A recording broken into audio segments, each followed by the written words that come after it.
Hi everybody, and welcome again to Real Brewing with Rofaxen. Today we're going to talk about tasting.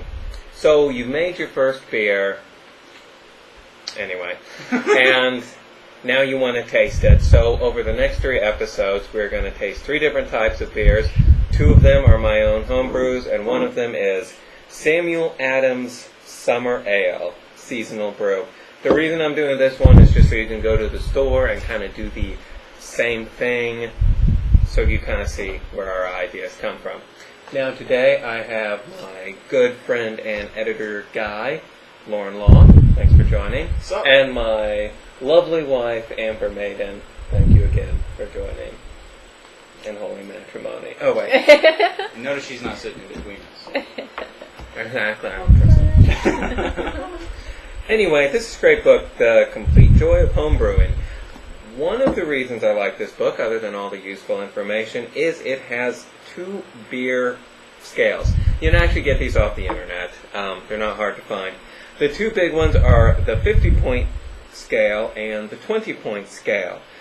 We are going to go a little more in depth in these in the next 2 shows. I'm giving you more of an overview on what you will be tasting today. First of all, before you start tasting your beers, you want to ask yourself, why am I tasting beers? There's all sorts of good reasons. You could actually be judging at a homebrew festival. You could just be tasting them because the more you taste them, the more aware of the flavor you are, and the more you will appreciate it. And the third reason is if you taste your own beer, you know exactly what you need to change for next time. So, let's jump right into it. Alright, most of these scales start with appearance or aroma. So we're going to start there. And this is the Samuel Adams Summer Ale Seasonal Brew. I'm grabbing the bottle opener. Lore was nice enough to give me. Well, let me borrow, because it has his keys and he wants those back. You gave me that bottle. Yeah. I did as a good gift. All the way from Ireland, people. That's fancy. And if you live in Ireland, that's probably not very impressive, but we live in the U.S., so I guess I'll just add that here. Do we? No. I thought we lived in Canada. We do. They're the same thing. Oh, okay. We got rid of the borders. So, Mexico? Definitely. Also the same thing. I see. Oh, a Major's too busy. I don't care. As long as I get more beer.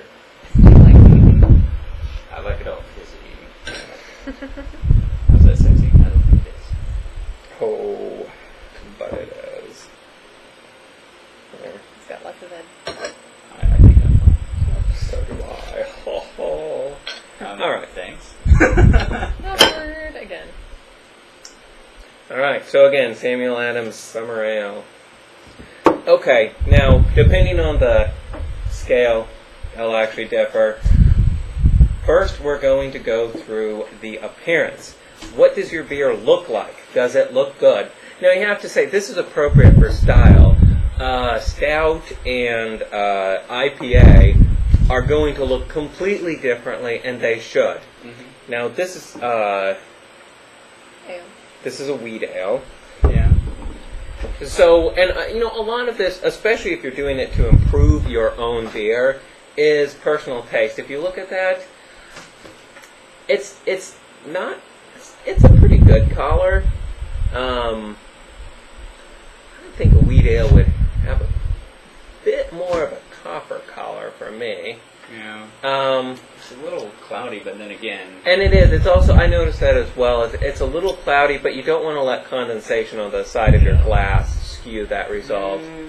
So you're right. It's not that cloudy. No, it's not. It's not really that fair. cloudy.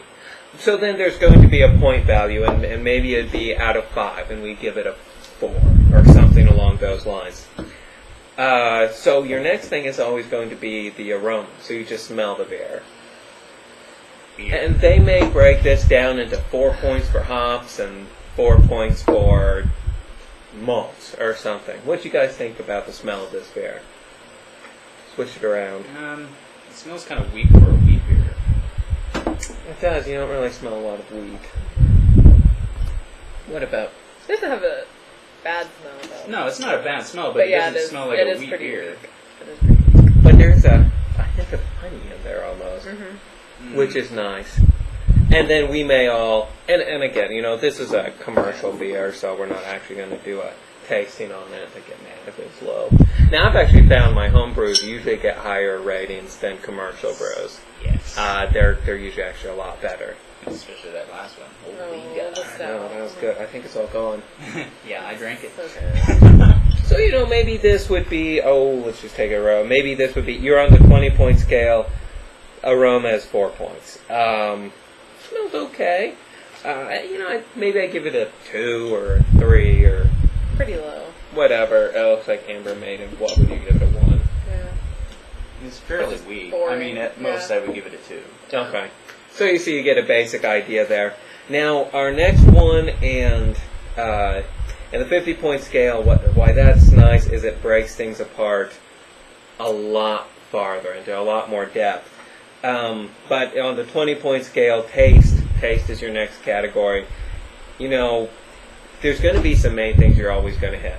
The hop malt balance. Is there enough hops for the malts? The hops are your bitterness, or if it tastes bitter, and your malt is the body of the beer, I guess. Does anyone want to add to that? No, it makes perfect sense. Okay. Another thing you'll usually have is the aftertaste. It doesn't leave an aftertaste in your own mouth. A lot of beers do, and sometimes that aftertaste is good. So aftertaste on the scale is 3. You give it 3 points if it's good, no points if it's bad. You'll hear mouthfeel a lot. That means, what does it feel like? Remember when you drink Coca-Cola, it's got carbonation and that bubbly feel, and they're big bubbles, and that's appropriate for a soft drink.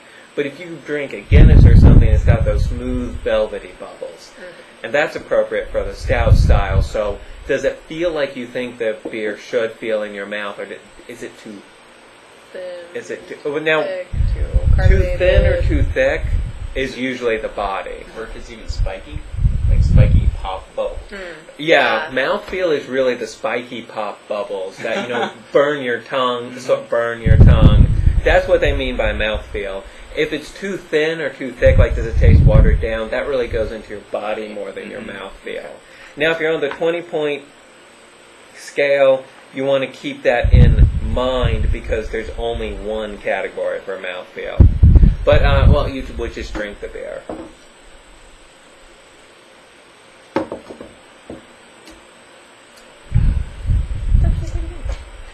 And you swish it around in your mouth, and you would think. Now, on this beer, I taste the hops, and it's a good hop flavor. It is. But I don't taste the rest of the malts. It's kind of a weak body. Not really. Yeah, I don't taste wheat. And of course, it's not going to taste like wheat if you had just eaten it, but Right. it's going to remind you of wheat. Right. And there's going to be some real body. I don't taste a lot of wheat. I get that honey sweetness. I do though. too, and it tastes like you would have some citrus in it, kind of sort of. Mm-hmm. I do get that honey sweetness, and that it leaves a nice aftertaste for me. It does. It has a nice aftertaste. It's Yeah. pleasant. So on this one, their first category was hop malt balance for 4 points. Maybe I'd give it 1 of those points. Their aftertaste was 3. Maybe I'd give it 3. Yeah. And their mouthfeel. Now, what did you guys think of the mouthfeel? It was very, very smooth. There wasn't a lot of carbonation feel to it. Yeah.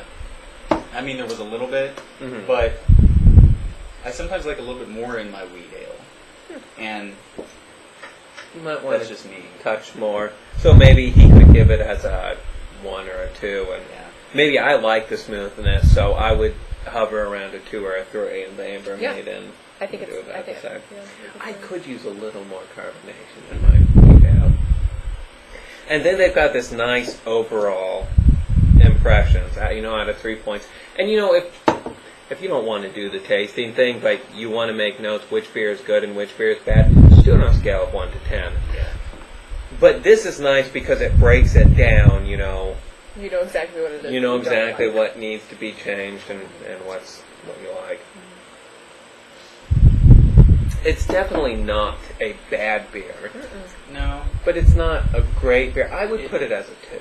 it doesn't stand out as anything. Now, Yeah. it's average and it's, Yeah. it's pleasant enough to drink, but there's nothing like that stands out. Now, I understand what they did that honey taste, Mm-hmm. that was to try to make it stand out. Right. But Yeah. it kind of blends in with the rest of the flavors, and you only really get it at the end. Right. So, you know. Well, maybe around a 2. I Now, like it. I think, especially calling it a summer ale, I think it would be particularly It pleasant is on appropriate a for hot day in summer. the summer. It's kind of refreshing, but, you know. And also keep in mind, try your best to judge it by style, but you're not always going to be able to do that. For example, I love stouts. I love Irish stouts. An Irish stout will always score higher than an IPA because I don't really care for IPAs. Not really. They're okay, I'll drink them, but I don't really care for them. So a stout's always going to score higher. But if Yeah. you're judging to make your beer better, if you love stouts, brew more stouts. Yep. If you love IPAs, brew more IPAs. Yeah. You know, you're doing it for yourself here. Now, if you were in an actual all-grain homebrew competition, pay attention to that very closely and try not to let your biases get in there because someone shouldn't be punished because they decided to brew an IPA instead of a stout. But if it's your own stuff like I usually do, you know, yeah, you will have that bias, but it's your beer, so who cares? Okay. Yeah. You make it better for your own. Exactly. Like, you're the one drinking it. I'm the one drinking it. That's why I brew it. Anyway, then you sum these up. Maybe we gave it 3, 6,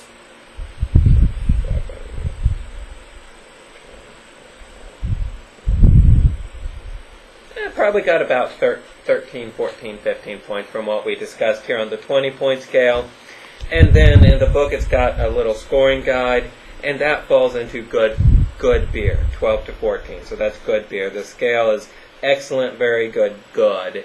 And then anything below that would actually have a problem. So it falls into the good category. In other words, it's drinkable. Right. And up here, it would probably fall into the same. Now, the 50-point scale gives you a few more categories. You get excellent, very good, good, drinkable, and problem.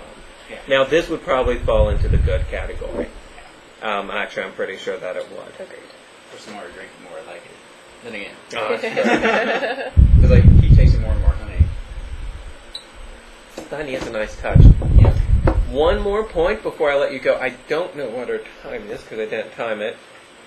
One more point before I let you go. When you are tasting, remember you start with light beers and move to dark beers. Just because a dark beer has a stronger flavor that sticks around longer. So always start with the lightest and with the darkest. Yep.